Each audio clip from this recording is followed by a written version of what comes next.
Shashi dream foundation के career in physics में मैं आपका स्वागत करती हूँ। मेरा नाम प्रेरणा शर्मा है और मैं इंडियन इंस्टीट्यूट ऑफ साइंस में फ़िज़िक्स डिपार्टमेंट में असिस्टेंट प्रोफेसर हूँ। तो आज मैं आपको बताने वाली हूँ कि फ़िज़िक्स में क्या-क्या करियर अपॉर्चुनिटीज़ होती हैं और किस टाइप की जॉब ऑप्शंस रहती हैं। तो इससे पहले कि मैं आपको बताऊं कि फ़िज़िक्स में किस तरह करियर बनाया जा सकता है, दो इम्पॉर्टेंट बातें बेसिकली, क्योंकि इंफॉर्मेशन काफ़ी डिटेल्ड है, तो इससे पहले कि मैं आपको इतनी सारी इन्फॉर्मेशन दूँ, एक समरी होना चाहिए। तो समरी ये है कि अगर आप फिज़िक्स में हायर एजुकेशन हासिल करते हैं तो दो टाइप्स की जॉब रहती हैं। एक है core job which is like an academic job, यानी कि टीचर, प्रोफेसर, साइंटिस्ट। तो ये मैं कोर जॉब्स की तरह कंसीडर करती हूँ। और दूसरी होती है कि अलाइड जॉब्स। सो अलाइड जॉब्स हुआ कि आपको फिनेंस कंपनी में जॉब लगी, या इंश्योरेंस कंपनी में जॉब लगी, या फिर इंडस्ट्री में जॉब लगी, तो या अप्लाइड फिज़िक्स की तरह से जॉब लगी, या आपने कोई कंपनी शुरू करी। तो ये सब जो है ये अलाइड ऑप्शंस या अलाइड जॉब्स कहलाई जाएंगी।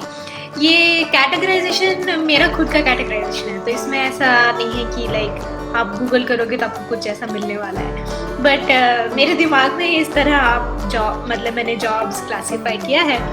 और खासकर कोर जॉब्स में जो ध्यान रखने वाली बात है कि अगर आप टीचर, प्रोफेसर, साइंटिस्ट बनना चाहते हैं तो आप जो भी हायर एजुकेशन हासिल कर रहे हैं उसमें आपको बहुत ही ध्यान से पढ़ाई करनी चाहिए, क्योंकि ये जॉब्स लगने के लिए आम तौर पर एक नेशनल एग्ज़ाम रहता है और एक इंटरव्यू रहता है। तो ये जो नेशनल एग्ज़ाम होता है ये आपकी हायर स्टडीज़ को बेसिकली टेस्ट करने की कोशिश करता है।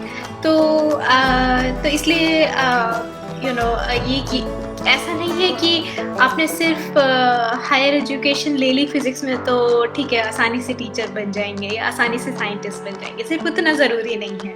तो थोड़ा और आगे जाना पड़ेगा, मतलब एग्ज़ाम, इंटरव्यू, ये तो ये तो बात थी कि समरी की। सो ये बेसिकली बिग पिक्चर टाइप का है। मैंने कैसे फैसला किया कि मैं फ़िज़िक्स में आगे बढ़ूँ या जो भी, तो शुरुआत के फ़ैसले जो भी थे, मैं बीएससी फ़िज़िक्स ऑनर्स के कोर्स में, वो मेरी पहली डिग्री थी फ़िज़िक्स में, तो पहुँची। तो उसके बाद बीएससी आमतौर पे 3 साल की होती है, मेरी भी 3 साल की थी। और ये 3 साल के बाद जब मैं 20 साल की थी तो मुझे था कि दुनिया देखनी है और लाइक थोड़ा अपने तरह से जीना है। तो अब 20 साल के बच्चे को बीएससी के बाद क्या नौकरी मिल सकती है ना। तो लेकिन जो मुझे जान के बहुत हैरानी हुई और बहुत खुशी भी हुई, क्योंकि फ़िज़िक्स के सब्जेक्ट में मेरी रुचि थी। तो मुझे ये जानकारी प्राप्त हुई कि हमारे देश में कई जगह पर एमएससी, पीएचडी का डुअल डिग्री प्रोग्राम चलता है, और इस प्रोग्राम में आपको हर महीने ऑनरेरियम मिलता है। तो मैंने देखा कि मुझे मेरी रुचि का विषय पढ़ने को मिल रहा है और मुझे फ़ाइनेंशियली इंडिपेंडेंट होने का भी मौका मिल रहा है, क्योंकि वो फेलोशिप काफ़ी मतलब ऑनरेरियम काफ़ी अच्छी अमाउंट का था। मैं बताऊंगी अमाउंट बाद में। तो इस तरह मेरी शुरुआत हुई कि फ़िज़िक्स में मैं आगे और आगे बढ़ती चली गई। तो जैसे कि मेरे प्रोफाइल में लिखा था कि मैंने बीएससी किया, उसके बाद मैंने इंटीग्रेटेड मास्टर्स पीएचडी किया, और उसके बाद मैं 3 साल यूएस में काम कर रही थी।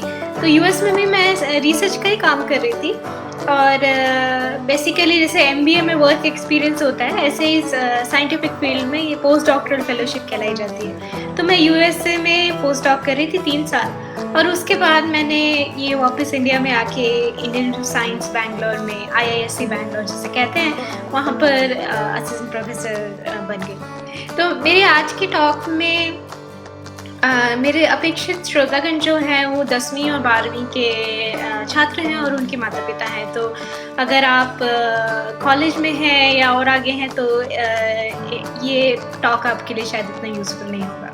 तो ये टॉक जो है ये 10वीं और 12वीं के छात्रों के लिए है। तो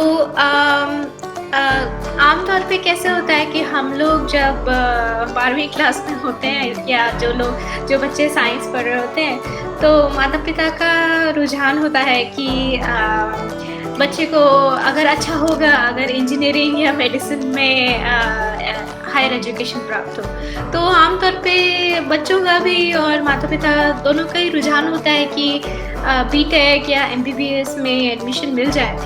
और इसका बेसिकली आइडिया ये होता है कि ये कोर्स करने के बाद आमतौर पे जॉब आसानी से लग जाती है। तो हालांकि ये जो एक्सपीरियंस है ये सही है, लेकिन ऐसा नहीं है कि बाकी फील्ड्स में जॉब नहीं लगती है। और इसके कॉन्ट्रास्ट में ये है कि फिज़िक्स में जॉब लगने में अगर आप ये जो कोर जॉब करना चाहें, साइंटिस्ट बनना चाहें या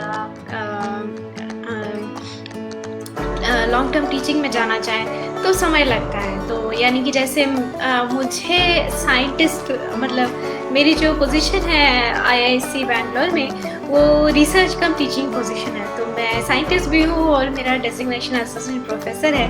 तो इसको करने में मुझे करीब देखिए 12वीं क्लास के बाद मैंने 3 साल का बीएससी किया, फिर 6 साल का एमएससी पीएचडी किया और फिर उसके बाद 3 साल मैंने बाहर यूएस में काम किया। तो यानी कि 6 3 9 3 12 साल लग गए इससे पहले कि मुझे एक परमानेंट नौकरी मिल पाए। तो ऐसा नहीं था कि मैं फिनेंशियली इंडिपेंडेंट नहीं थी। मैं फिनेंशियली इंडिपेंडेंट हो गई थी मास्टर्स पीएचडी के टाइम से, यानी कि बीएससी करते ही मुझे ऑनरेरियम मिल रहा था।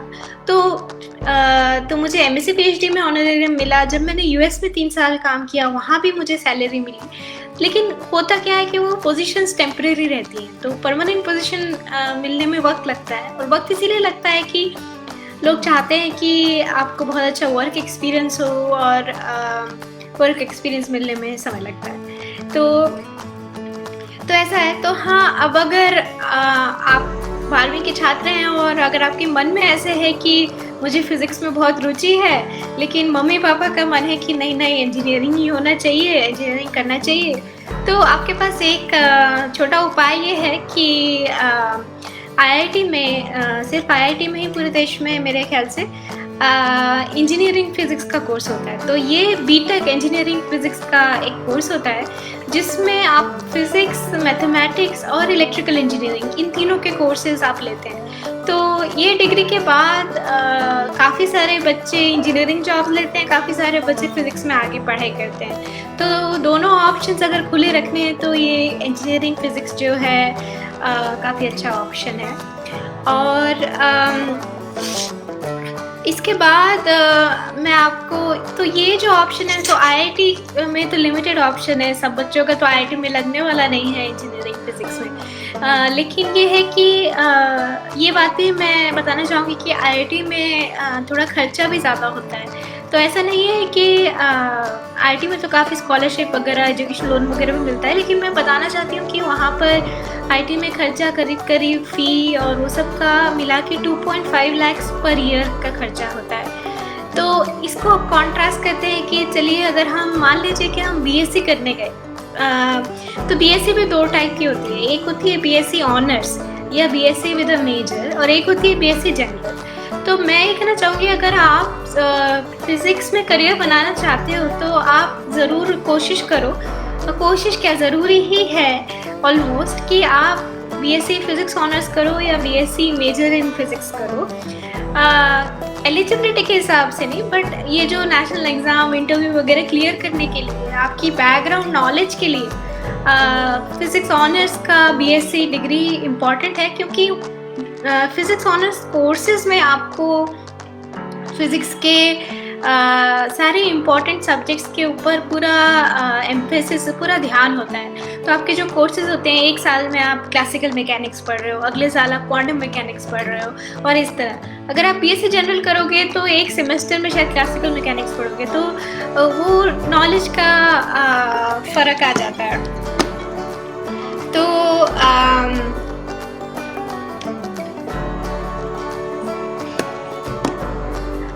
तो हाँ, तो हम कहाँ थे? हम थे कि हम बीएससी करेंगे। तो बीएससी फिज़िक्स ऑनर्स का जो खर्चा होता है वो होता है 19,000 पर ईयर।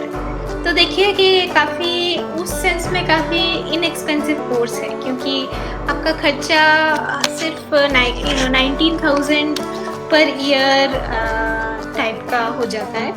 और अब अगर आप ये सोच रहे हैं कि भाई कौन सा कॉलेज अच्छा होगा, कौन सी यूनिवर्सिटी अच्छी होगी, कहाँ बीएससी किया जाए, तो ये पता करने के लिए आप NIRF रैंकिंग यूज़ कर सकते हैं। तो national institute ranking framework government of India का फ्रेमवर्क है, जो हर साल कॉलेजेस और यूनिवर्सिटीज़ को रैंक करता है उनकी टीचिंग क्वालिटी पर, उनके प्लेसमेंट्स पर, और बहुत सारे पैरामीटर्स होते हैं। तो ये जानने के लिए कि कौन सा कॉलेज अच्छा रहेगा, कौन सी यूनिवर्सिटी अच्छी रहेगी, आप NIRF रैंकिंग्स गूगल पे सर्च करेंगे तो आपको मिल जाएंगी।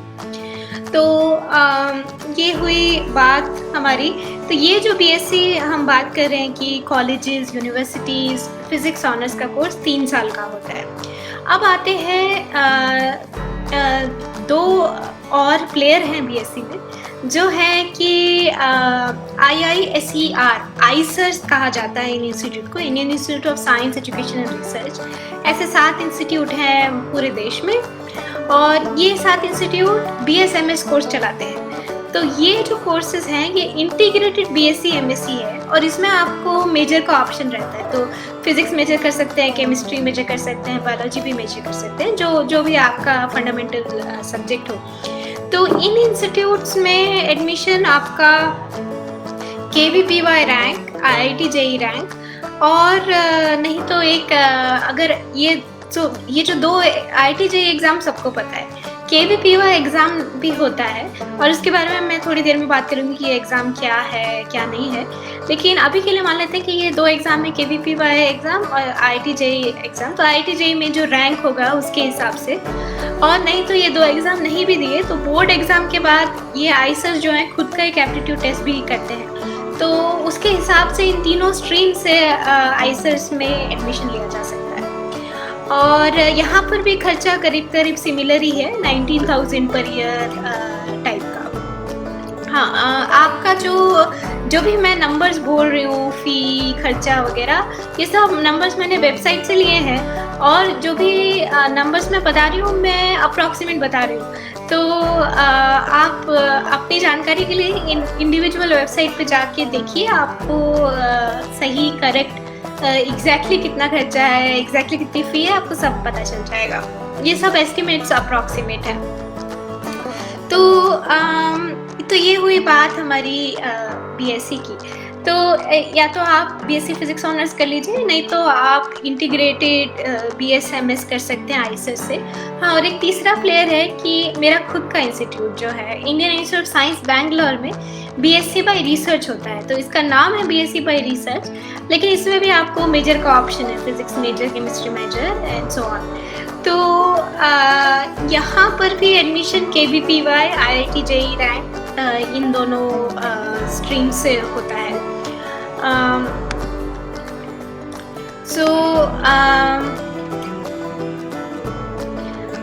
राइट, तो और नीट रैंक से भी होता है। तो NEET is the medical exam, तो वहाँ की रैंक से भी BSc रिसर्च में एडमिशन होता है। तो ये हुए हमारे 3 BSc के ऑप्शन। तो मैं आपको बात कर रही थी कि KVPY एग्ज़ाम होता है। तो KVPY है क्या चक्कर? तो KVPY का पूरा फुल फॉर्म है किशोर वैज्ञानिक प्रोत्साहन योजना। तो ये जो स्कीम है, इसमें एक नेशनल एग्ज़ाम होता है जो कि 11वीं, 12वीं और फर्स्ट ईयर BSc ऑनर्स, ये तीनों ही लेवल के बच्चे एग्ज़ाम दे सकते हैं। और एग्ज़ाम में कट ऑफ रैंक के ऊपर अगर रैंक है तो तो आपको फेलोशिप मिलती है। तो ये जो फेलोशिप है ये आपको करीब करीब 60,000 पर ईयर की फेलोशिप होती है, यानी कि हर महीने 5,000 रुपये मिलेंगे। तो अब देखिए, अगर आप KVPY स्कॉलर हो तो आपका आइसर में और IISc में ऑलरेडी फ़ी कवर हो जाता है, क्योंकि वहाँ पे फ़ी तो है करीब 19,000 पर ईयर और आपको स्कॉलरशिप मिल रही है 60,000 पर ईयर। तो आपको फ़ी की चिंता करने की कोई ज़रूरत ही नहीं है उस सेंस में, ठीक है। तो और KVPY का फ़ायदा ये है कि जब आप KVPY स्कॉलर बन जाते हैं तो आपको और भी बहुत सारे career counselling session, interaction with scientist और इस टाइप की अपॉर्चुनिटीज़ मिलती है। लेकिन ये सब तभी मिलती है अगर आप साइंसेस कोर्स कर रहे हैं, तो यानी कि अगर आप KVPY स्कॉलर हैं और अब आप साइंस कोर्सेज कर रहे हैं हायर एजुकेशन में, तभी मिलेगा। अगर आप इंजीनियरिंग कोर्सेज कर रहे हैं तो आपको ये स्कॉलरशिप का कोई फ़ायदा नहीं होगा, मतलब स्कॉलरशिप दी ही नहीं जाएगी अगर आप इंजीनियरिंग कोर्सेज कर रहे हो, इवन इफ़ आप KVPY स्कॉलर बन चुके हो। तो KVPY एग्ज़ाम क्वालिफाई करने का फ़ायदा तभी मिलेगा जब आप साइंस कोर्सेज करोगे। तो बेसिकली भारत सरकार का ये इनिशिएटिव है कि बच्चों को साइंस में हायर एजुकेशन पढ़ने के लिए एनकरेज करना है। तो कैसे एनकरेज करें? फिनेंशियली एनकरेज करें कि अगर आपको बहुत अच्छा, आप अपने सब्जेक्ट में बहुत अच्छे हो तो आपको फेलोशिप मिलेगी उसी सब्जेक्ट को आगे पढ़ने के लिए, ठीक है। तो इस तरह का प्रोग्राम है। KVPY में सभी सब्जेक्ट्स में एग्ज़ाम होता है। तो आप KVPY की डिटेल्स अगेन आप वेबसाइट पे देखिए तो आपको पता चलेगा कि एग्ज़ाम में कौन कौन से सब्जेक्ट्स पूछे जाते हैं, किस तरह के सवाल पूछे जाते हैं और इस तरह। तो अब मान लीजिए कि हमने BSc कर ली, तो एग्ज़िट ऑप्शन क्या है? BSc करके क्या होगा? कुछ नौकरी मिलेगी या नहीं मिलेगी? तो ये एक्चुअली काफ़ी पेचीदा सवाल है इन द सेंस कि कुछ कॉलेजेस में तो प्लेसमेंट इनिशिएटिव वगैरह भी रहता है। तो मेरे जो कुछ क्लासमेट्स थे BSc में, उनको डायरेक्टली फिनेंस वगैरह में जॉब मिली थी, लेकिन आम तौर पे जॉब मिलना मुश्किल होता है सीधा BSc के बाद। तो आपकी जो ऑप्शन होती है वो यही होती है कि आप हायर स्टडीज़ करें। तो हायर स्टडीज़ में आप MSc कर सकते हो, इंटीग्रेटेड MSc PhD कर सकते हो जो मैंने किया, या फिर आप B.Ed कर सकते हो। और बेसिकली आप MSc अलाइड साइंसेस में भी कर सकते हो, यानी कि जैसे कि एक मास्टर्स होता है ऑपरेशनल रिसर्च। तो ऑपरेशनल रिसर्च जो है वो है रिलेटेड है इंश्योरेंस से। सो इंश्योरेंस कंपनी से जो लोग काम करते हैं वो आमतौर पे मास्टर्स करते हैं ऑपरेशनल रिसर्च में। फिर आप MSc कर सकते हो मेडिकल फिजिक्स में। उसके बाद भी रेडियोलॉजिस्ट टाइप की जॉब्स मिलना आसान हो जाता है। या MSc कर सकते हो जियो फिज़िक्स में। तो ये सब अप्लाइड फिज़िक्स जैसी फील्ड्स हैं जहाँ पर BSc फिज़िक्स ऑनर्स करने के बाद आप मास्टर्स डिग्री परस्यू कर सकते हो। तो और जो स्टैंडर्ड ऑप्शंस है कि MCA, MBA, इनके तो एग्ज़ाम्स होते ही हैं और ये एग्ज़ाम्स भी आप लिख सकते हो। तो ये तो बात हुई हायर एजुकेशन की। और मैं यहाँ पर एक और फेलोशिप के बारे में बात करना चाहती थी। तो जैसे मैंने बताया कि KVPY फेलोशिप में तो आपको एग्ज़ाम देना पड़ेगा, लेकिन इंस्पायर करके भी एक फेलोशिप होती है जिसमें होता है कि अगर आप टॉप 1% कैंडिडेट्स में हो जिन्होंने +2 का एग्ज़ाम दिया था, तो आपको ऑटोमेटिकली वो फेलोशिप मिल सकती है। तो और इंस्पायर में भी JEE रैंक KVPY के लोगों को, बच्चों को भी, KVPY स्कॉलर्स को भी चांस मिलता है। तो इंस्पायर फेलोशिप को भी अगर आप गूगल करेंगे तो इसके ऊपर भी आपको काफ़ी जानकारी मिलेगी। और इंस्पायर का भी यही आइडिया है कि अगर आप क्वालिफाई कर रहे हैं और साइंस फील्ड में एजुकेशन प्राप्त करें तो आपको ये फेलोशिप मिलेगी। और इंस्पायर फेलोशिप का भी अमाउंट उतना ही होता है, रफली 60,000 पर ईयर टाइप्स, ठीक है। तो ये बात थी। और 10वीं के बच्चों के लिए मैं कहना चाहूँगी कि एक और फेलोशिप है जो सिर्फ 10वीं के बच्चों के लिए लागू होती है, वो है नेशनल टैलेंट सर्च स्कीम। तो नेशनल टैलेंट सर्च स्कीम का भी फ़ायदा यही है कि जब आप 12वीं के बाद आगे साइंस पढ़ने जाओगे तो आपको फेलोशिप मिलेगी। और इसका नेशनल टैलेंट सर्च स्कीम के भी एग्ज़ाम के थ्रू ही होता है, आप एंटी स्कॉलर बन सकते हैं इस टाइप से। तो अच्छा, अब हम बात करते हैं कि चलिए बीएससी तो हो गई, अब आगे कैसे बढ़ना है। तो मान लीजिए हम कोर जॉब्स के बारे में फोकस करें कि साइंटिस्ट कैसे बने या प्रोफेसर कैसे बने या टीचर कैसे बने, तो एमएससी करेंगे, ठीक है। तो बीएससी के बाद अगर बीएड किया तो बीएससी बीएड कॉम्बिनेशन से आप टीजीटी बन सकते हो, मिडिल स्कूल तक आप पढ़ा सकते हो। और टीचर की सैलरी भी काफ़ी अच्छी होती है। TGT salary can be between 40,000 per year or of that 40,000 per month, sorry. So TGT की सैलरी भी 30 to 40,000 पर मंथ हो सकती है अगर प्राइवेट स्कूल है और इस तरह। तो ये तो हुआ बीएससी बीएड से एक एम्प्लॉयमेंट का रास्ता बनता है जो कि स्कूल टीचर का होता है। अगर आप एमएससी करेंगे तो बीएससी एमएससी और बीएड के कॉम्बिनेशन से आप पीजीटी बन सकते हो, यानी कि आप 10th और 12th के बच्चों को पढ़ा सकते हो। तो और उनकी सैलरी भी थोड़ी ज़्यादा होती है, सो मोर देन 40,000 पर मंथ और समथिंग ऑफ दैट। तो ये तो हुआ कि स्टैंडर्ड टीचर वाला जो लाइन था। तो अब ये लाइन में भी आप एमएससी कहाँ से करना चाहोगे या कर सकते हो। तो एक तो ऑप्शन होता है कि जहाँ बीएससी कर रहे थे उसी यूनिवर्सिटी में आप एमएससी कर सकते हो, और अलग अलग यूनिवर्सिटीज़ के अलग अलग प्रोसीजर होते हैं। लेकिन जैसे दिल्ली यूनिवर्सिटी में होता है कि अगर आपने बीएससी दिल्ली यूनिवर्सिटी से की है और आप टॉप रैंक्स में हो तो आपको डायरेक्ट एडमिशन मिल सकता है, नहीं तो उनका एक एंट्रेंस एग्ज़ाम रहता है। तो याद कीजिए, शुरुआत में मैंने आपको कहा था कि इस फील्ड में हर स्टेज पर एग्ज़ाम होता है आगे बढ़ने के लिए। तो बहुत ही ज़रूरी है कि अगर आप बीएससी कर रहे हैं तो आप पूरे मन से पढ़ें, बहुत ध्यान से पढ़ें, जितना रिसोर्सेज लगा के जितने अच्छे से कोर्सेज़ को समझ पाएँ और प्रॉब्लम सॉल्विंग कर पाएँ तो ही आप आगे बढ़ पाएंगे। तो अब जैसे कि एमएससी में एडमिशन हासिल करने के लिए एंट्रेंस एग्ज़ाम होता है काफ़ी जगह पे, और अगर आप यूनिवर्सिटी टॉपर हैं, यूनिवर्सिटी के टॉप 10 स्टूडेंट्स में हैं, तो शायद डायरेक्ट एडमिशन भी हो सकता है। एमएससी का खर्चा और भी कम होता है, करीब करीब 14,000 पर ईयर टाइप का खर्चा होता है। और आईआईटीज़ में भी एमएससी होता है। तो सारे आईआईटीज़ में एमएससी फिज़िक्स का कोर्स होता है, और इस कोर्स में अगर दाखिला लेने के लिए फिर से आपको एग्ज़ाम देना होता है जिसका नाम होता है joint admission test for MSc, JAM. इसे जैम का कहलाया जाता है। तो जैम एग्ज़ाम आप देते हो 3rd ईयर बीएससी में। अगर आप मतलब बेसिकली 3rd ईयर में पढ़ रहे हो तो आप वो एग्ज़ाम दे सकते हो। और तो ये बेसिकली आपके दो ऑप्शन है, या तो आप एमएससी स्टेट सेंट्रल यूनिवर्सिटी में कर सकते हो या फिर आप आईआईटीज़ में कर सकते हो। और इसके बाद आपकी क्या एग्जिट ऑप्शन बनती है, यानी कि एमएससी ख़त्म करके क्या करो। तो एमएससी ख़त्म करके आपके पास थोड़ा अपॉर्चुनिटीज़ बढ़ जाता है। तो वो इस तरह बढ़ता है कि एक होता है, तो यहाँ पर भी काफ़ी कुछ एग्ज़ाम से ही कनेक्टेड है।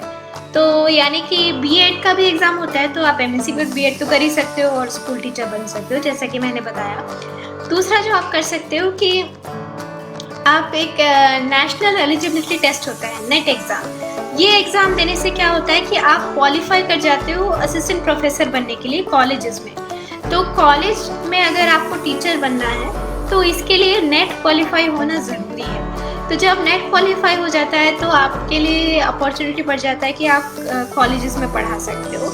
और इसी नेट एग्ज़ाम में 2 लेवल होते हैं। तो अगर एक अपर लेवल आपको मिलता है तो आपको फिर जूनियर रिसर्च फेलोशिप कहलाई जाती है। वो होता है बेसिकली कि अब आप कहीं पे भी पूरे देश में कहीं भी पीएचडी करने जाओ तो आपको फेलोशिप मिलेगा। तो पीएचडी के लिए बेसिकली आपकी फंडिंग तैयार हो जाती है नेट एग्ज़ाम के थ्रू।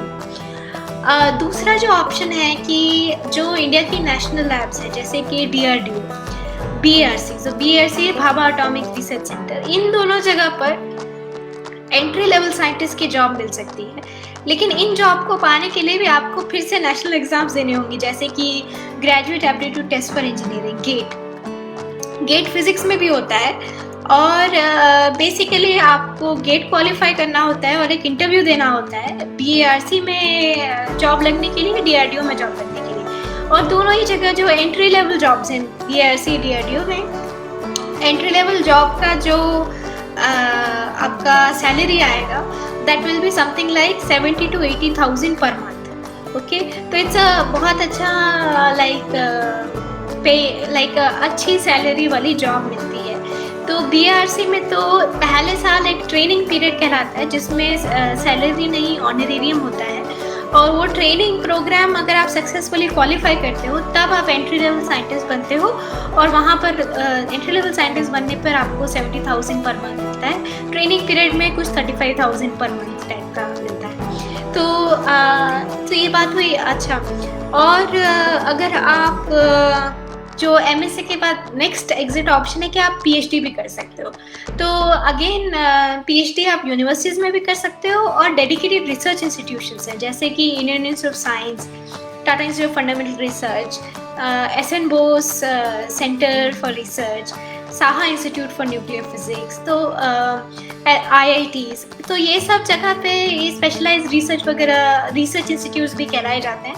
तो यहाँ पर भी आप पीएचडी कर सकते हो, और यहाँ पर भी एडमिशन लेने के लिए GATE, there is another exam called JEST, joint entrance for science and technology. Actually मुझे ठीक से फुल फॉर्म नहीं पता है, तो जेस्ट एग्ज़ाम उसे कहते हैं। तो इन सब एग्ज़ाम में एक पर्टिकुलर रैंक आने के बाद फिर इंटरव्यू होता है, तो तब जाके आपको पीएचडी पोजीशन मिलती है फुल फेलोशिप के साथ। और जब आप पीएचडी कर रहे होते हो तो आपकी फेलोशिप जो होती है वो 35,000 पर मंथ होती है।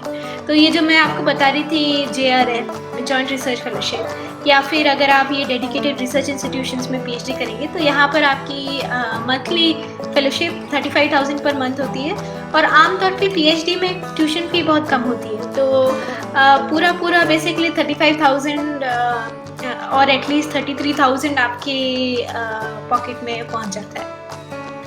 तो जो CSIR लैब्स होती हैं, जैसे कि NPL national physical laboratory, NCL national chemical laboratory, आजकल जो न्यूज़ में आप पढ़ रहे होंगे CCMB, विच इज़ जहाँ पे कोविड का रिसर्च वगैरह भी हो रहा है।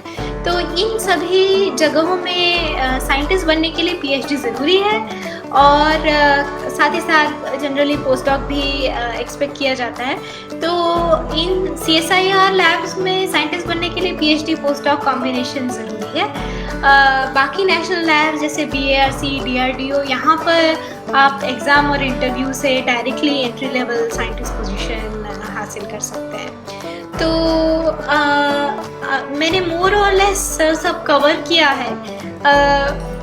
जो अलाइड जॉब्स हैं, जैसे कि तो पीएचडी करने के बाद इंडस्ट्री में जॉब का चांस बढ़ जाता है। तो इंडस्ट्रियल R&D में MSc और PhD इन दोनों के ही बाद आपका जॉब का चांसेस बढ़ जाता है। और इंडस्ट्री में भी स्टार्टिंग सैलरी 50,000 70,000 पर मंथ की हो सकती है। इट एक्चुअली काफ़ी डिपेंड करता है कि कौन सी इंडस्ट्री है, किस टाइप की पोजीशन है, किस टाइप का एक्सपीरियंस वो लोग चाहते हैं, और इस तरह।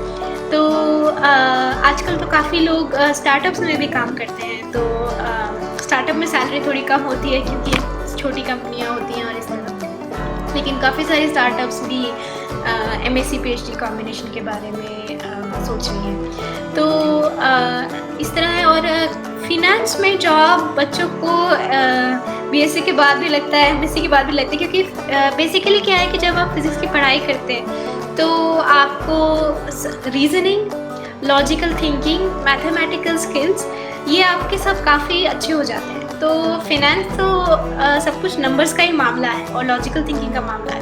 तो इसीलिए काफ़ी बच्चों को फिनेंस में भी जॉब लगती है, और काफ़ी बच्चों को स्टैंडर्ड R&D इंडस्ट्री में भी जॉब लगती है। तो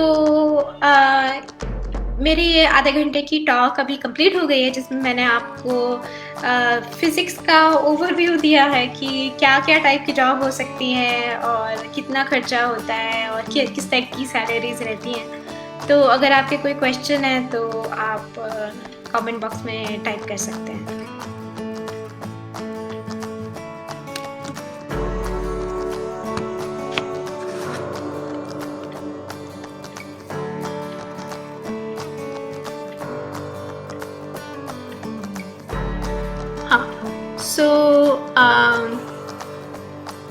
So Chitra is asking, since it takes time before getting into proper job, is there any financial aid available? So जैसा कि मैंने बताया आपको कि अगर आप KVPY फेलोशिप, इंस्पायर फेलोशिप में क्वालिफाई हो जाते हैं तो आपको BSc, MSc, PhD इस पूरे दौरान फेलोशिप मिलती रहेगी। तो ये बेसिकली आपको ये एड नहीं, एक्चुअली ये आपके लिए it's like a way to financial independence.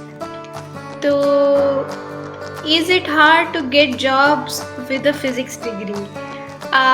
It depends on what, आप किस टाइप की जॉब चाहते हो, तो डिपेंड करता है। मीन ईजी और हार्ड रियली डिपेंड्स कि डिमांड एंड सप्लाई, मतलब आप चाहते क्या हो, लोग क्या चाहते हैं और इस तरह। तो मेरे हिसाब से फ़िज़िक्स डिग्री में बहुत सारी ऑप्शंस हैं और इस आधे घंटे में मैंने आपको ये बताया कि क्या क्या ऑप्शंस हैं। एकेडमिक जॉब मिलने में वक्त लगता है लेकिन मिल जाती है। एक बात मैं यहाँ पे बताना चाहूँगी कि IITs, आइसर्स, कॉलेजेस, यूनिवर्सिटीज़, सभी जगह एक्चुअली शॉर्टेज है टीचर्स, साइंटिस्ट, प्रोफेसर्स की। तो वैकेंसीज तो बहुत सारी हैं लेकिन लोग नहीं हैं। तो अगर आप फिज़िक्स में बहुत आप अच्छे से पढ़ाई करो, आपकी डिग्री में आपकी अच्छी क्वालिफ़िकेशन आए, अच्छे मार्क्स आए, अच्छी नॉलेज हो, तो जॉब मिलना मुश्किल नहीं होगा। तो जैसे कि जब मैं जॉब ढूंढ रही थी, क्योंकि मैं हाईली क्वालिफाइड थी, उस समय मेरे पास कम से कम 7 ऑफ़र थे। तो 7 जगह से मुझे ऑफ़र था कि आप आइए हमारे यहाँ साइंटिस्ट टीचिंग पोजीशन लीजिए। तो इस तरह इतना मैं उसे हार्ड नहीं कहूँगी। मैं कहूँगी कि बहुत सारे अपॉर्चुनिटीज़ हैं, लेकिन ज़रूरी है कि आपका क्वालिफ़िकेशन, आपका एजुकेशन, आपका बैकग्राउंड नॉलेज इसमें अच्छा हो। So can we pursue astrophysics and theoretical physics both as a career? तो एस्ट्रोफिज़िक्स जो है, इसके अंदर थ्योरी और एक्सपेरिमेंटल दोनों कंपोनेंट रहते हैं। तो हाँ, अगर आप थियोरेटिकल एस्ट्रोफिज़िक्स करना चाहते हैं तो आप ज़रूर कर सकते हैं एज अ करियर। अगर आप थियोरेटिकल एस्ट्रोफिज़िक्स कर रहे हैं तो एज अ करियर आपके लिए सिर्फ एकेडमिक जॉब्स ही बचेंगी, जो कि साइंटिस्ट कम टीचिंग या प्रोफेसर टाइप की जॉब्स होंगी। तो यही इसका वो है। Is there any scope in mechanical engineering?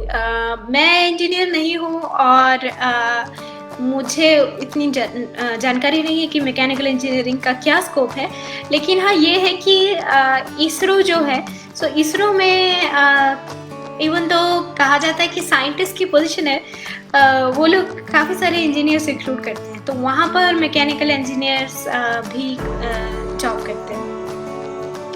Are engineering graduate eligible to appear in JEST exam? मुझे पता नहीं है, आप जेस्ट एग्ज़ाम की वेबसाइट पे देख लो, आपको इन्फॉर्मेशन मिल जाएगी। What are the long term career objective of PhD physics students? So PhD जो है ये एक लाइफ टाइम एक्सपीरियंस होता है और इसमें आप जनरली रिसर्च सीखते हो। आप सीखते हो कि बेसिकली हमारे आसपास का जो वर्ल्ड है, उस वर्ल्ड के बारे में आप नई खोज करते हो। तो उस खोज का जो तरीका है, उस खोज के सोचने का जो पूरा ढंग है, वो आप PhD में सीखते हो। और इसके बाद आप या तो एकेडमिक जॉब्स ले सकते हो या फिर आप इंडस्ट्री में भी जॉब ले सकते हो। तो PhD का पूरा जो हिसाब किताब है वो यही है कि आप बेसिकली रैशनल लॉजिकल थिंकिंग सीखते हो और आप अपने आसपास जो एसेंशियली आप नया साइंटिफिक कंटेंट तैयार करते हो। तो आपके आसपास जो भी सवाल हैं या आपकी फील्ड में जो भी सवाल रेलेवेंट है, उन सवालों को उत्तर देने की कोशिश करते हैं। तो any scope in civil engineering, जो मेरा जवाब मैकेनिकल इंजीनियरिंग का था वही सिविल इंजीनियरिंग के लिए। In which courses do KVPY offer scholarship? So it's not like कि किसी कोर्स के लिए बेसिकली KVPY एग्ज़ाम है जो कि 11th 12th और फर्स्ट ईयर के स्टूडेंट्स लिखते हैं। और ये फेलोशिप जो है, अगर आप कोई भी साइंस कोर्स कर रहे हो देश में कहीं भी, तो आपको वो फेलोशिप मिलेगी। तो वो साइंस कोर्स फिजिक्स भी हो सकता है, केमिस्ट्री हो सकता है, कुछ भी हो सकता है। एज लॉन्ग एज आप साइंस कोर्स कर रहे हो आपको फेलोशिप मिलेगी। विच आप ज़्यादा जानकारी पा सकते हो KVPY वेबसाइट पे। तो आप KVPY वेबसाइट पे जाइए, वहाँ पे आपको और जानकारी मिलेगी कि कौन सा कोर्स ये वो। हो सकता है कि कुछ डिटेल्स हों जो मैं आपको करेक्टली जो मुझे भी ना पता हो। So which will be the best college for this. जैसा कि मैंने बताया, आप NIRF रैंकिंग में जाइए, रैंकिंग फ्रेमवर्क जाके देखिए, वो बताएगा आपको कि वो which is the best college. मैं यहाँ पर एक पब्लिक फोरम में किसी भी कॉलेज का नाम नहीं लेना चाहती, क्योंकि इट विल बी ऐसा लगेगा कि मैं उन लोगों को प्रमोट कर रही हूँ या फेवर कर रही हूँ। मेरा ऐसा कोई इंटेंशन नहीं है। तो आप NIRF रैंकिंग में देखिए और वहाँ पे जाके आपको पता चलेगा कि फिज़िक्स के लिए कौन सा बेस्ट कॉलेज है, कौन सी यूनिवर्सिटी है। What are the educational requirements for a physicist? Educational requirement is that you should have basic degrees like BSc, MSc, PhD in physics. Okay. Do we have scope in defense after doing MSc? तो जैसा कि मैंने बताया कि DRDO जो कि defence research organisation है, इसमें आप MSc फिज़िक्स के बाद अगर गेट एग्ज़ाम देंगे, तो गेट एग्ज़ाम और इंटरव्यू के बेसिस पे आपको एंट्रीएबल साइंटिस्ट पोजीशन मिल सकती है। तो डिफेंस में इस तरह तो ऑप्शन है ही है। और डिफेंस रिलेटेड अगर कोई प्राइवेट R&D हो रही है, तो वहाँ पर भी आपकी क्वालिफिकेशन यूज़फुल मानी जाएगी। Which government jobs are there for physicist? So सारी teaching positions, IIT, IISER, universities, state university, central universities, college, ये सब तो गवर्नमेंट जॉब ही है, ठीक है ना। तो सारी एकेडमिक जॉब्स आमतौर पे गवर्नमेंट है। Of course there are private universities, जैसे कि बहुत सारी प्राइवेट यूनिवर्सिटीज़ भी हैं जहाँ पर फिज़िक्स की डिग्रीज़ पढ़ाई जाती है। तो वहाँ पर भी आपको एम्प्लॉयमेंट अपॉर्चुनिटी रहेगा और वो भी एकेडमिक जॉब ही मानी जाएगी। तो प्राइवेट यूनिवर्सिटीज़ भी हैं, लेकिन गवर्नमेंट जॉब्स में IIT, IISER, सारे रिसर्च इंस्टीट्यूट, सारे colleges, state university, central university, ये सब गवर्नमेंट जॉब्स हैं। What are the scopes and expected salary in research?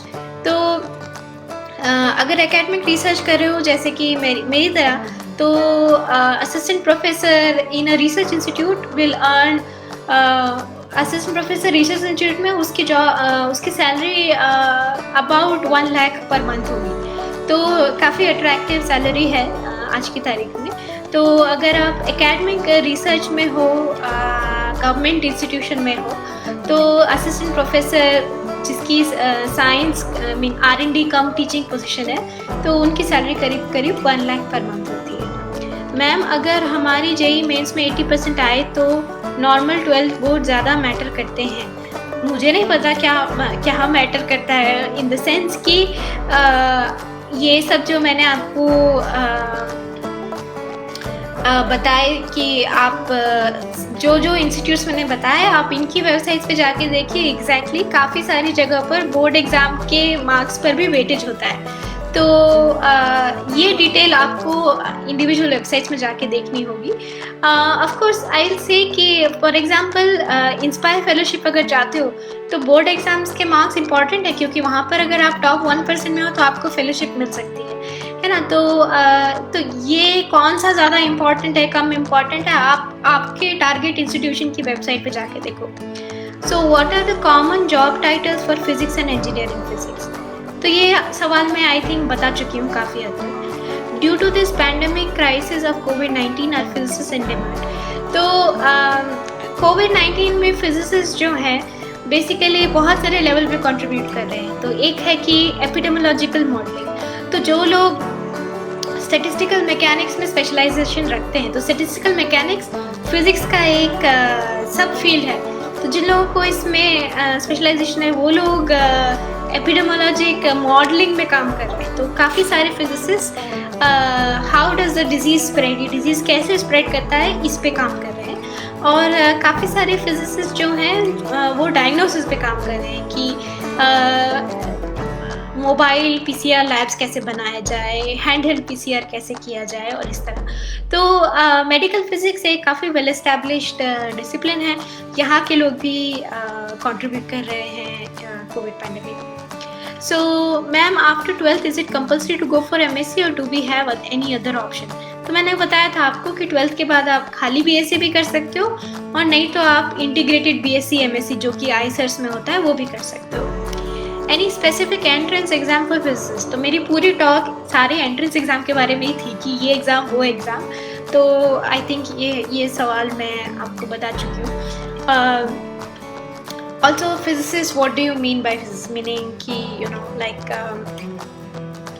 अगर एकेडमिक फिजिक्स के बारे में बात करें यानी कि असिस्टेंट प्रोफेसर जैसी पोजीशन, तो हाँ उसके लिए भी अगर सिर्फ बिना PhD पोस्ट डॉक के अगर टीचिंग पोजीशन, सिर्फ टीचिंग पोजीशन चाहिए तो नेट एग्ज़ाम होता है, नेशनल एलिजिबिलिटी टेस्ट, जिसके बेसिस पे आप बन सकते हो। So how can we effectively prepare for GATE? तो आपको अपना सब्जेक्ट अच्छे से पढ़ना चाहिए, प्रॉब्लम सॉल्विंग करनी चाहिए और गेट के पुराने पेपर्स भी ऑनलाइन हैं तो आपको आइडिया चलेगा कि किस टाइप के क्वेश्चंस पूछे जाते हैं। What does quantum physics mean, what is the work of quantum physics? तो मैं यहाँ पर क्वांटम फिजिक्स क्या है इसके बारे में बिल्कुल भी बात नहीं करूँगी क्योंकि ये फिजिक्स टॉक नहीं है। लेकिन what is work of a quantum physicist? Work of a quantum physicist की जो क्वांटम फिजिक्स यूज़ करके रिसर्च कर रहा है। तो quantum mechanics is basically framework to understand matter at very very small scales। तो जब आप एटम के लेवल पे जब पहुंच जाते हो तो वहाँ पर जो मैकेनिक्स लागू होती है वो क्वांटम मैकेनिक्स कहलाई जाती है। स्कोप फॉर स्टडिंग फिजिसिस्ट मैं बता चुकी हूँ। How much time is it take to be physics professor, what are the exams do we need to give for that? तो जैसा कि मैंने बताया कि अगर कॉलेज में प्रोफेसर बनना है तो कॉलेज में प्रोफेसर बनने के लिए PhD ज़रूरी नहीं है।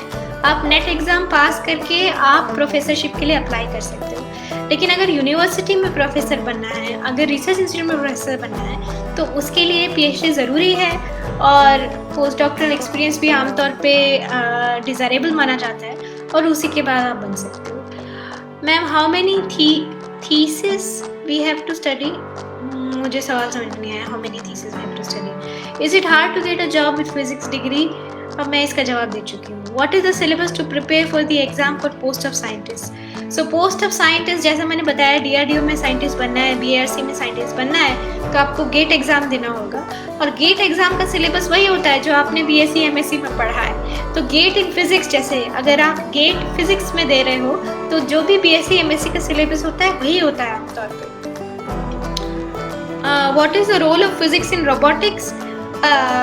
फिजिक्स ही इंजीनियरिंग का पूरा बेसिस फिजिक्स मैथ्स ही है तो उस सेंस में हाँ मतलब फिजिक्स का रोल है, लेकिन आमतौर पे रोबोटिक्स इंजीनियर्स काम करते हैं रोबोटिक्स फील्ड में। So what are the benefits for studying physics and getting a professional degree? मैं बता चुकी हूँ। Does studying abroad provide more opportunities and exposure for this subject? तो ये बहुत अच्छा सवाल है। तो आप PhD अब्रॉड करने भी जा सकते हो। तो अब्रॉड में ये है कि आपकी जो फेलोशिप होगी वो डॉलर्स या यूरोज या और किसी करेंसी में होगी जिसका अब कन्वर्जन इंडियन करेंसी में काफ़ी हो सकता है। तो उस सेंस में financially it can be very attractive. लेकिन ऑफ कोर्स आपको डॉलर्स में सैलरी मिले लेकिन खर्चा भी डॉलर्स में हो रहा है तो कितना सेविंग हो पाएगा ये आपको थोड़ा सोचना होगा। और इन टर्म्स ऑफ रिसर्च तो हाँ बड़े जो देश हैं US UK यूरोप इन देशों में रिसर्च काफ़ी आगे है, ये तो जाहिर सी ही बात है। तो अब्रॉड पढ़ने के लिए काफ़ी अपॉर्चुनिटीज़ हैं और अच्छा भी है उस सेंस में कि आपको काफ़ी इनोवेटिव रिसर्च का एक्सपोजर भी मिल सकता है। ऐसा नहीं है कि हमारे देश में इनोवेटिव रिसर्च नहीं होती, इसलिए मैं हर समय हमारे देश की बात कर रही थी क्योंकि हमारे देश में भी टैलेंट की ज़रूरत है। तो वो टैलेंट अगर बाहर जाने की जगह हमारे देश में ही काम करेगा तो हमारा देश काफ़ी आगे जा सकता है। So good morning, PhD have level lecture then NET, I don't know. इसका क्या मतलब है मुझे समझ में नहीं आया। PhD have level lecturer then NET. If we study in abroad, तो मुझे सवाल समझ में नहीं आया, मैं जवाब नहीं दे रही हूँ। If we study in abroad में company recruit us in India. हाँ, मतलब बहुत सारे लोग US, UK, यूरोप में PhD करते हैं और उसके बाद इंडिया में कंपनीज में जॉब लेते हैं और एकेडमिक इंस्टीट्यूशंस में जॉब लेते हैं। तो वो कोई दिक्कत नहीं है। अगर आपने PhD बाहर किया है, पोस्ट डॉक बाहर किया है, तो आपको फिर भी इंडिया में आराम से जॉब लगेगा। What are long term career objective PhD physics student, तो वो मैं बता चुकी हूँ। Ma'am any estimate regarding fee for physics, वो सब भी मैंने बताया। Can we pursue astrophysics and theoretical physics as both, ये भी मैं बता चुकी हूँ। What are the categories of career options available after completing physics professional degree, ये भी मैं बता चुकी हूँ। Which qualification will be eligible in government college, PhD और नेट क्वालिफाइड। तो गवर्नमेंट कॉलेज में दोनों ही क्वालिफिकेशंस एलिजिबल होंगी। अगर आपको नेट है और अगर आपको PhD है, दोनों ही से ही आप प्रोफेसर बन सकते हो। और PhD होगा तो शायद प्रेफरेंस मिलेगा। आपको कॉलेजेस की वेबसाइट पे जाके देखना चाहिए कि एग्जैक्टली वो लोग क्या चाह रहे हैं। So eligibility is one thing and desirability is another. तो कॉलेज में प्रोफेसर बनने के लिए मिनिमम है कि आपको नेट क्वालिफिकेशन होना चाहिए, लेकिन डिज़ायरेबल हो सकता है कि नेट भी हो और PhD भी हो। तो ये सब चीज़ें आप देख सकते हो।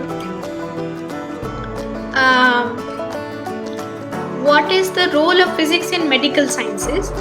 Are engineering graduates eligible for appearing JEST exam? तो ये मैं पहले भी बोल चुकी हूँ। आप JEST की वेबसाइट पे जाके देखिए कि वहाँ पे आपको क्लियरली इन्फॉर्मेशन मिलेगी कि क्या एलिजिबिलिटी है इंजीनियरिंग ग्रेजुएट्स के लिए।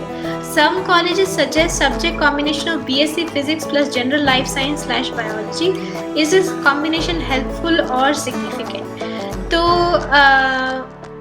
As I mean it can be helpful in the sense that you will have a broad perspective of science. तो हालांकि हम फिजिक्स के बारे में बात कर रहे थे, science is it's a union of physics, chemistry and biology and you cannot really look at it as one piece, right? तो ऐसा नहीं है कि सिर्फ फिजिक्स ही साइंस है।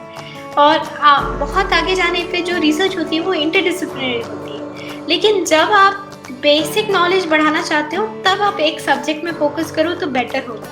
अब जो जैसे आप पूछ रहे हैं कि BSc physics plus life science biology, मैं रिक्वेस्ट करूँगी कि आप जाके उनका कोर्स वर्क देखो और देखो कि ज़्यादातर कोर्सेज फिजिक्स बेस्ड हैं या ज़्यादातर कोर्सेज बायोलॉजी बेस्ड हैं या इक्वल डिस्ट्रीब्यूशन है। तो आई वुड रिकमेंड कि अगर फिजिक्स में रुचि है, फिजिक्स में करियर बनाना है, तो ज़्यादातर कोर्सेज फिजिक्स के होने चाहिए।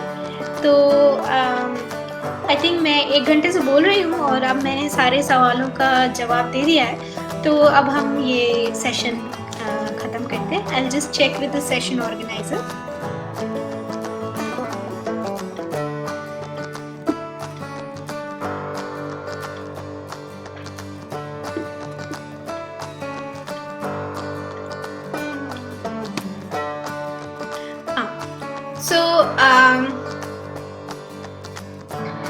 So there are 2 last questions which I will answer and then we can मैं session खत्म करूँगी। So how do I prepare for a physics interview? So physics interview में आपके सब्जेक्ट के बेसिक्स के ऊपर पूछा जाता है और जनरली एक प्रॉब्लम दिया जाता है कि मान लीजिए एक प्रोजेक्टाइल लॉन्च किया धरती से इतनी स्पीड पर कितनी दूर तक जाएगा, कैलकुलेट करके दिखाओ इस तरह। तो basically logical thinking, problem solving skills देखे जाते हैं। और लास्ट क्वेश्चन है, for scientist post along with GATE exam score do our academic percentage are also considered? Yes. तो जैसे कि DRDO में होता है कि जो उनका लास्ट एडवर्टाइजमेंट मैंने चेक किया था कि डीआरडीओ का लास्ट जॉब एडवर्टाइजमेंट में था कि आपको एमएससी में 60% ज़रूरी है और गेट क्वालिफिकेशन होना चाहिए और फिर एक इंटरव्यू होगा।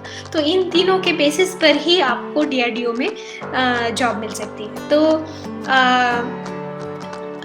ये आप हमेशा ये चीज़ ध्यान रखिए कि हालांकि मैंने इस पूरे सेशन में एग्ज़ाम्स के ऊपर बहुत एम्फेसिस दिया कि ये नेशनल एग्ज़ाम्स जो हैं इन्हीं के बेसिस पर काफ़ी सारे मौके मिलते हैं आगे बढ़ने के लिए, लेकिन आपकी जो बेसिक डिग्री है उसमें भी आपको अच्छे मार्क्स होना ज़रूरी है, क्योंकि काफ़ी सारी जगह बीएससी एमएससी का एक मिनिमम परसेंटेज रहता है कि इतना परसेंटेज होना ही होना चाहिए, इसके ऊपर एक नेशनल एग्ज़ाम क्वालिफाई होना चाहिए, इसके ऊपर एक इंटरव्यू क्वालिफाई होना चाहिए, तो आप आगे बढ़ सकते हैं।